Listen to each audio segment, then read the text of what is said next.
मग तू कॅमेरा असतो तो कॅमेरा असतो. कॅमेरा घेऊन जाते. Underwater camera. Wow, Shoot. We have rescued also. My son is a rescue diver, no? Really? So we have rescued few animals. काही काही एन्टँगल होतात त्या आपल्या नेटमध्ये. आणि प्लॅस्टिक इज सच अ हो ना. Bad thing. म्हणजे आय प्रे की हे प्लॅस्टिक कोणीतरी काढून टाकायला. काय काय टाकलेलं असतं पिशवी वगैरे, त्याच्यात बिचारे अडकतात. आणि सो हे पण किती डीप जाता तुम्ही समुद्राच्या, किती आतमध्ये जाता? आम्ही खूप असं मध्यभागीपर्यंत जातो. म्हणजे एक 200 मीटर वगैरे मध्ये जाऊन नॉर्मल डायव्हिंग सुरू होतं. पण जर खूप सिरियस डायव्हिंग करायचं असेल तर आम्ही खूप म्हणजे तुम्ही बोटीवर राहून मग बोटीवर राहून तर ते ट्रॅव्हलच असतो. म्हणजे तो एका पॉईंटवरनं सुरू करतो आणि मग तो ट्रॅव्हल करत करत करत मग वेगळे वेगळे वेगळे आयलँड्स करत परत हो. यायचं. असं 10 दिवसाचा ट्रॅव्हल. वाव, आणि अमेझिंग. जर आम्ही ह्याच्यावरनं करत असू तर मग आम्ही खूप असं 20-22 किलोमीटर आतमध्ये जातो आणि मग तिथे स्टार्ट करतो. एक एक तासाभराचा किंवा 45 एक हाफ एन आवरचा ट्रॅव्हल तर करतोच. हो. आणि पण it depends on the site. तुम्ही कुठल्या रिजनमध्ये आता तुम्ही फुकेत वगैरेला असाल तर अजून जास्त करायला लागतो. You go deeper, you see many Many more. Things. So जेवढं आतमध्ये जाता येईल तेवढं जायचं. कोणते कोणते क्रीचर्स दिसतात मग खाली? सगळेच दिसतात. सगळ्यांची घरं आहेत. घरे आहेत म्हणजे? ॲक्च्युली क्रिचर्सपेक्षा ना देर आर स्टोरीज. बर. म्हणजे तुम्ही म्हणाल निमोचं हे फॅमिली आहे. हम्म. मग निमोच्या फॅमिलीतले सगळी जे क्रिचर्स आहेत, निमो फॅमिली असं, तर ते सगळे तिथे दिसतात तुम्हाला. Clown fish family. मग आता जर तुम्हाला टर्टल दिसायला लागलं तर तुम्हाला टर्टलचे फॅमिलीज दिसतील. सो म्हणजे असे एरियाज आहेत सगळ्यांचे. नंतर तुम्हाला शार्क बघायचं तर जिकडे करंट्स आहेत तिथे जाऊन तुम्हाला थांबला तर तुम्हाला शार्क्स पास होताना वगैरे दिसतात. Big creature. You will not believe one incidence I must share only. There are this manta rays. Manta rays are the huge creatures. असे म्हणजे जवळजवळ कार एवढे वगैरे असे मोठे असतात. They very discipline creature. तर त्यांचं ना क्लिनिंग स्टेशन असतं. जसं आपण पार्लरला जातो तसं मॅन्टारेज क्लिनिंग स्टेशन. त्यांना खूप स्वच्छ राहायला आवडतं. म्हणजे सगळ्याच माशांना आवडतं स्वच्छ राहायला. पण हे मॅन्टारेजचं जरा जास्त आहे नखरे. तर ते त्या म्हणजे ते come to the cleaning station जिथे श्रिम्स असतात ना ते येऊन त्यांना साफ करतात. म्हणजे तुम्ही पण कधी असं दात करून बसलात आणि किंवा असं हात ठेवता, they will remove your cuticles also. त्यांचं हेच काम असतं. म्हणजे आम्ही जोपर्यंत जेव्हा स्विम करत असतो ना तेव्हा पण आम्हाला काही काही असे इथे जा तिथे काम अँड क्लीन. पूर्वी करायचे फुटस्पा वगैरे किंवा असे काही मासे आहेत ना त्यांचं काम करतात. काम फक्त हेच आहे की लोकांना साफ करायचं सगळ्यांनी. काय तर ते हे जे सूट घातलेला असेल. हो, आम्ही सूट घातलेलं असतं. पण असं चेहऱ्याचं हे वगैरे सगळं ओपन असतं ना. आणि मग काही काही डायव्हर्स हे काढतात मास्क आणि असे दात हे करतात. तर ते येऊन आपले दातांचं पण क्लिनिंग वगैरे करतात.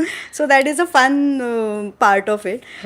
सो हे मॅन्टारेज आम्ही एका स्टेशनला क्लिनिंग स्टेशनला थांबलो की आपल्याला मॅन्टारेज दिसतील मालदीव्समध्ये. आणि दिस मॅन्टारे ते खालीच येत नव्हते. समोर ते असे वरती 5 होते. क्लिनिंग स्टेशन कोणी बनवलेलं असतं? नाही म्हणजे जिथे हे त्याला तुम्ही म्हणता? आम्ही त्याला क्लिनिंग स्टेशन म्हणतो. कारण ते तिथे क्लिनिंग करायला ते येतात. असा एक पूर्ण अशी जागा असते जिथे खूप श्रिम्स असतात. जे श्रिम्स जिथे राहतात ते क्लिनिंग स्टेशन होतं ऑटोमॅटिकली. तर ते खालीच येत नव्हते. खूप वेळ असं आम्ही विचार करतो हे खाली का नाही येते, आपण थांबलोय पण क्लिनिंग स्टेशनवर तर आलोय. नंतर आम्हाला लक्षात आलं. म्हणजे तो लोकल इन्स्ट्रक्टरने आम्हाला सांगितलं तुम्ही मागे व्हा, तुम्ही बाजूला व्हा, तुम्ही मग आम्ही थोडे सगळे असे लांब लांब लांब लांब झालो. तर त्यांना वाटत होतं की आम्ही क्लिनिंग स्टेशनवर थांबलोय, म्हणजे काम करून घेतोय पार्लरमध्ये. So they were waiting as soon हा. तर ते एकेकानी नंबर लावल्यासारखं एक जण यायचं, क्लिनिंग करून घ्यायचं, जायचं. मग दुसरा असं सिस्टमॅटिकली 5ही जण एक एक येऊन ते गोल गोल फिरत होते.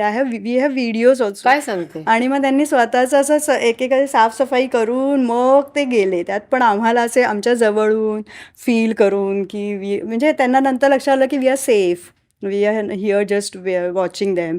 म्हणून आमच्या जवळून वगैरे जाऊन असं सगळं खेळून बिळून गेले. सो इट इज सच म्हणजे असं आपल्याला वाटतं की किती सिस्टमॅटिक आणि डिसिप्लिन आहे. Life is very systematic. It is. आणि इट इज फन. म्हणजे तुम्ही सगळं विसरून बरेचसे आता मी इन्स्टावर बरेचसे रील्स आणि हे चालू आहेत की असं खूप आवाज आहे आणि वन्स यू डाईव्ह सगळं बंद आणि शांती, शरीर एकदम असं. We have felt that so many times की खूप आवाजामधनं आपण एकदम शांत ह्याच्यात जातो. It's a meditation. हो ना? सगळ्यात हे निघून जातो, त्रास निघून जातो आणि ऑफकोर्स मरीन नेचर तुम्हाला हील करतं. आपलं हे तर सगळ्यांनाच माहिती आहे. कुठेही आपण हिमाचलला जा, अशा ठिकाणी आपल्याला ते हीलिंग वी कॅन फील. हो, हो. इथे पण असं होतं, तुम्हाला काहीही होत असलं, पोट दुखते, मायग्रेन होतंय, काय हं. होतंय, just jump into the sea. काही काही सगळं नाही, जातं. सगळं बरं होतं. एकदम टणटणीत बनून येतो वरती हो आपण. की काय? वॉव! पण मग ह्यासाठी तू काय वेगळा फिटनेस म्हणजे ब्रीथिंग एक्सरसाइज हां, किंवा असं ब्रीथिंग करते का? Exercise I do. प्राणायाम करते? हां, रेग्युलर ब्रीथिंग. आता एरियल करत होते तर त्याच्यामध्ये पण आहेच ब्रीथिंग. हं, तुम्ही कुठलं पण एक्सरसाइज करा ना, तुम्ही जर एक ब्रीथिंग पॅटर्न फॉलो केला ना, हं, म्हणजे इवन इफ आय रन, हं. I am doing marathon also, I follow a pattern. So I breathe in and then 1, 2, 3, 4, 5 या पॅटर्नमध्ये रिलीज करते. सो जेवढं तुम्ही ब्रीथ इन करता ना, द ऑक्सिजन गोज इन. जर तुला इथे दुखतंय, you breathe heavy, let the oxygen flow. ते थोड्या वेळाने मोकळं होतं. सो इवन तुम्ही वॉक करताय, सपोज तुम्ही हं. एक्सरसाइज करताय, तुम्ही जिममध्ये आहात, one thing you should follow is the breathing pattern. हे पाहिजेच. म्हणजे माइंडफुल ब्रीथिंग करायचं ना? येस. असं असं नुसतंच ट्रेडमिलवर चाललोय. रॉंग. यू शुड ऑलवेज ट्रेडमिलवर पण आहात. It should be this way. So give in oxygen, let it out slowly slowly slowly slowly. म्हणजे prolonged prolong letting out. Let it stay. Lungs फिल करा, मग लंग्स मोकळे करा. हो, हे योगामध्ये, प्राणायाममध्ये हेच सांगितलंय. हं. फिल द लंग्स आणि stay. Late the oxygen stay. आपण काय करतो, अरे त्याला थांबू तर दे आतमध्ये, घेताय घेताय, असं नाही. फील करा, ते ऑक्सिजनला वर्क करू द्या तुमच्या लंग्सवर. आणि जेवढं तुम्ही लंग्स फील करणार आहे तेवढं तुम्हाला लक्षात येतं, किंवा जेवढं तुम्ही होल्ड करणार तेवढं तुम्हाला लक्षात येतं की तुम्ही हेल्दी आहात. That is the sign. हं. दॅट शोज की तुम्हाला सर्दी खोकला काही नाही आहे. जसं 30 सेकंड 60 सेकंडचे एक्सरसाइजेस आहेत. 60 सेकंड तुम्ही होल्ड करा ब्रीथ. You R healthy. तुम्ही 30 सेकंडमध्ये सोडलं, there is some small problem. So हे लक्षात घेतलं पाहिजे. 30 पण नाही होल्ड करू शकत आहे, big problem. Go to the doctor, check, get it check. So this is हे सगळ्या एक्सरसाइज पॅटर्नला लागू होतं. हे असं नाही आहे की फक्त योगाला आहे. जेव्हा तुम्ही हे पण तुम्ही वेटलिफ्टर्स बघा, ते जेव्हा उचलतात ते एक श्वास घेतात आणि मग ते त्यांचे वेट्स उचलतात.